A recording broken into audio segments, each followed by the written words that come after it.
BNP আসলে ডিসেম্বরে নির্বাচন চায় না। তাই তো বিএনপি নির্বাচনের কথা বললে আবার অনেকে সমালোচনা করছেন। উপদেষ্টাদের মধ্যে থেকে কেউ, কেউ বা অন্য অন্য দল থেকেও কেউ, কেউ। সবার আগে সংস্কার এরকম একটি অবস্থানও নিচ্ছেন। কেউ, কেউ সংস্কার, নির্বাচন, বর্তমান সরকারের অবস্থা এসব নিয়ে কথা বলার জন্য আজ আমাদের সঙ্গে রয়েছে বিএনপির ভারপ্রাপ্ত চেয়ারম্যান জনাব তারেক রহমানের উপদেষ্টা ও বিএনপির বৈদেশিক সম্পর্ক অন্যতম একজন পরামর্শক ডক্টর মাহদী আমিন। ডক্টর মাহদী আমিন, আপনাকেও অনেক ধন্যবাদ। আপনার ব্যস্ততার মধ্যে আপনি আমাদের সময় দিয়েছেন, সেজন্য শুভেচ্ছা আপনাকে।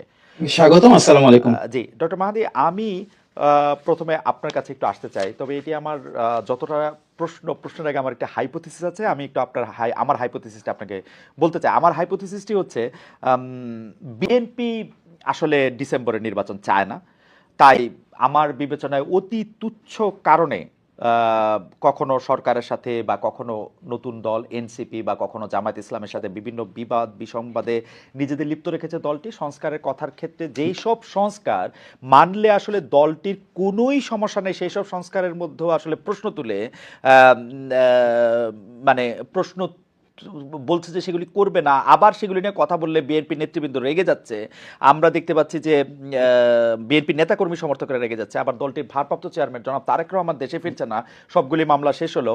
সেক্ষেত্রে আমার মনে হয় যে বিএনপির আসলে নির্বাচনের প্রস্তুতি নেই এবং বিএনপি নির্বাচন চায়ও না আসলে ডিসেম্বরে। আপনার মন্তব্য একটু শুনবো ডক্টর মাহদী আমিন। আপনাকে ধন্যবাদ। যারা দর্শক দেখছেন সবাইকে শুভেচ্ছা। দেখুন, গত 16 বছর ধরে যখন ফ্যাসিবাদ ছিল, তখন বাংলাদেশের গণতন্ত্রের পক্ষের সব ব্যক্তি, প্রতিষ্ঠান এবং রাজনৈতিক দলের প্রতিনিধিত্ব করে কিন্তু মানুষের ভোটের অধিকার প্রতিষ্ঠার জন্য, একটি গণতান্ত্রিক বাংলাদেশ প্রতিষ্ঠার জন্য আন্দোলন করে গিয়েছে বিএনপি। সুতরাং গণমানুষের ভোটের অধিকার প্রতিষ্ঠার মাধ্যমে জনগণের যে রাজনৈতিক ক্ষমতায়ন, সেটাই তো বিএনপির অন্যতম প্রধান যে উদ্দেশ্য ছিল। আমাদের 60 লক্ষ নেতাকর্মীর বিরুদ্ধে মিথ্যা মামলা হয়েছে, আমাদের 2000-এর বেশি নেতাকর্মী প্রথম 15 বছরে শহীদ হয়েছেন। এই গণ অভ্যুত্থানেও 500-এর বেশি নেতাকর্মী এবং বিএনপি পরিবারের সদস্য শহীদ হয়েছেন। তার উদ্দেশ্য কি ছিল? উদ্দেশ্য ছিল গণমানুষের অধিকার প্রতিষ্ঠা করে এমন একটা বাংলাদেশ তৈরি করা, যেখানে জনগণের কাছে রাষ্ট্রীয় মালিকানা ফেরত যাবে, যেখানে আমরা সত্যি আবারও স্বাধীন সার্বভৌম বাংলাদেশে সাম্য, মানবিক মর্যাদা এবং সামাজিক সুবিচার প্রতিষ্ঠা করতে পারবো। একটি গণতান্ত্রিক কাঠামোতে তার একমাত্র উপায় একটা নির্দিষ্ট সময় পর পর নির্বাচনের মাধ্যমে জনগণকে ওনাদের যে রাজনৈতিক ক্ষমতায়ন সেটা সুপ্রতিষ্ঠিত করা। সুতরাং অবশ্যই একটি দ্রুত নির্বাচন আয়োজন করা, যার মাধ্যমে অবাধ, সুষ্ঠু এবং নিরপেক্ষ প্রক্রিয়ায় আমাদের দেশের সকল মানুষ, যারা 12 কোটির বেশি ভোটার রয়েছেন, প্রত্যেকে যার যার পছন্দের প্রার্থীকে ভোট দিতে পারেন, ওনাদের পছন্দের রাজনৈতিক দলকে তারা ক্ষমতায়িত করতে পারেন, দেশ পরিচালনার সুযোগ দিতে পারেন। এটাই তো আমাদের অভীষ্ট লক্ষ্য।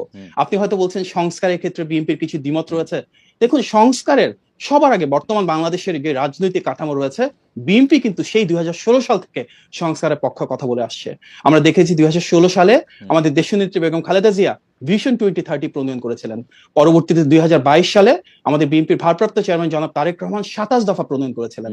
এবং 2023 সালে ফ্যাসিবাদের রক্তচক্ষুকে উপেক্ষা করে জনাব তারেক রহমানই কিন্তু 31 দফা প্রণয়ন করেছিলেন।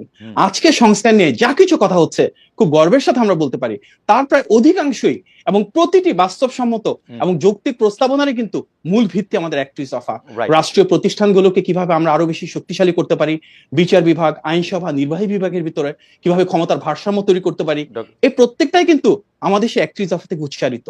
হয়তো এখানে কিছুটা পদ্ধতিগত পার্থক্য রয়েছে, কিন্তু কোনোভাবেই আমরা সংস্কারের ক্ষেত্রে কোনো বিভাজন চাই না।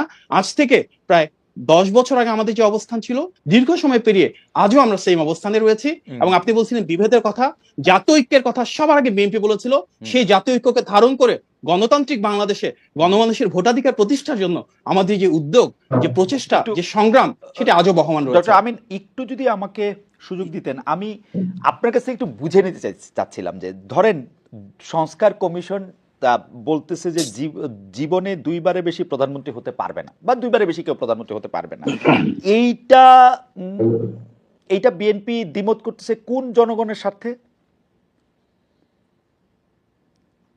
ওকে, দেখুন, একটা দেশের রাষ্ট্র কিভাবে পরিচালিত হবে, রাষ্ট্রীয় কাঠামোটা কিভাবে গড়ে উঠবে, তার কতগুলো প্রেক্ষাপট থাকে।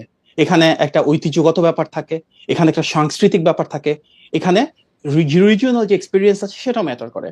বাংলাদেশে আমরা যেভাবে সরকার পরিচালনা করে আসছি, বাংলাদেশের জন্মলগ্ন থেকে, সেটা ওয়েস্টমিনিস্টার সিস্টেমের পার্লামেন্টারি ডেমোক্রেসিক সিস্টেম। সো সেই ওয়েস্টমিনিস্টার সিস্টেমটাকে আমাদেরকে ধারণ করতে হবে।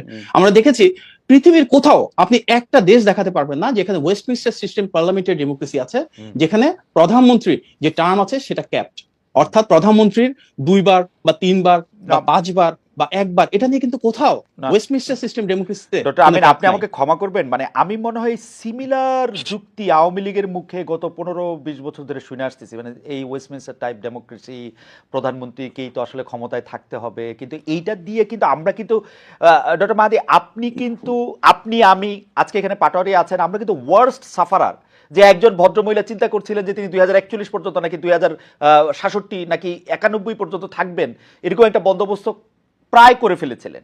পার্টির supreme leader 2 term prime minister থাকবেন, পরে অন্যদেরকে ছেড়ে দিবেন, একটা পর্যায়ে আমরা ওয়েস্টমিনিস্টার ডেমোক্রেসির মতো একটা ম্যাচিউর ডেমোক্রেসিতে যাব, তখন নাইলে পার্টির লিডার আরও 30 বছর থাকলেন। কিন্তু এখন তো আসলে কারো পক্ষে যাতে এককভাবে ক্ষমতাটা না নিয়ে, বা মানে আপনি আমার চেয়ে এটা ভালো জানেন যে মানে সে একলা যেন না থাকে, সেইটার ব্যবস্থায় তো আমরা চাইতেছিলাম, তাই না? আপনি এখানে খুব গুরুত্বপূর্ণ একটা শব্দ বলেছেন, এখন। হ্যাঁ, যে বন্দোবস্ত, এটাতে এখন বা তখনকার না হয়, কারণ আপনারা বলছেন 2 টার্মের বেশি। যদি ডিসেম্বরে ইলেকশন হয়, তারপর 2 টার্ম, মানে আমরা 2035 সালে চলে যাচ্ছি, তারপর আরো একটা টার্ম, তারপর আরো একটা টার্ম, 2040 সালের পরে কি ঘটনা ঘটবে সেটা নিয়ে আমরা এখন কথা বলছি। তার মানে যা কিছু আমরা চিন্তা করি না কেন, এটা কিন্তু ক্ষণস্থায়ী না। একটা দেশের রাষ্ট্র কাঠামো পরিবর্তন হতে হবে, দীর্ঘস্থায়ী, সেটা হতে হবে টেকসই। এবং আপনাকে আমি একটা প্রশ্ন ছুড়ে দিই, বাংলাদেশে 2 বারের বেশি প্রধানমন্ত্রী কেউ হবেন না, সেটা পরপর হোক অথবা একটানা হোক। সবার আগে কে বলেছেন?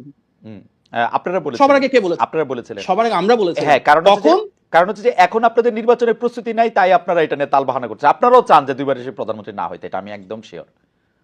আপনাদের নির্বাচনের কোনো প্রস্তুতি নাই, আপনারা এই সরকারকে আরেকটু ফেইল্ড দেখতে চান, নিজেদের ঘর একটু গুছাইতে চান, মুখে মুখে বলেন বটে, কিন্তু আমার ধারণা বিএনপি 2 বছর পরে নির্বাচন চায়, এবং দায়টা দিবে হচ্ছে নাসিরউদ্দিন পাটোয়ারি সাহেবদের ঘাড়ে।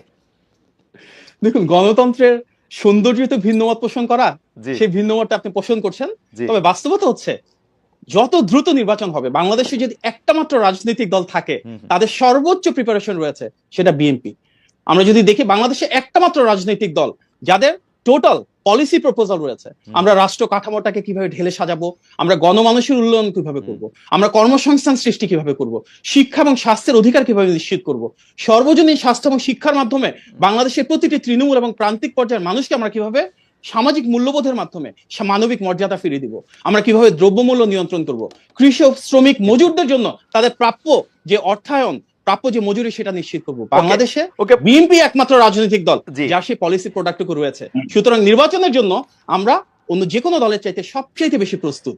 আমি জানি না আপনার ভিন্নমত থাকতে পারে না, আমার ঠিক ভিন্নমত না, আমার একটু কৌতূহল আছে। ডক্টর মাহাদি, আমি আপনার কথা শুনতে পছন্দ করি, আপনি যেভাবে যুক্তি দিয়ে কথা বলেন, মানে শান্ত থাকেন, সেটা আমার খুবই পছন্দের। কিন্তু আমি আপনার কোনো রাজনৈতিক ভবিষ্যৎ দেখি না মাহাদি।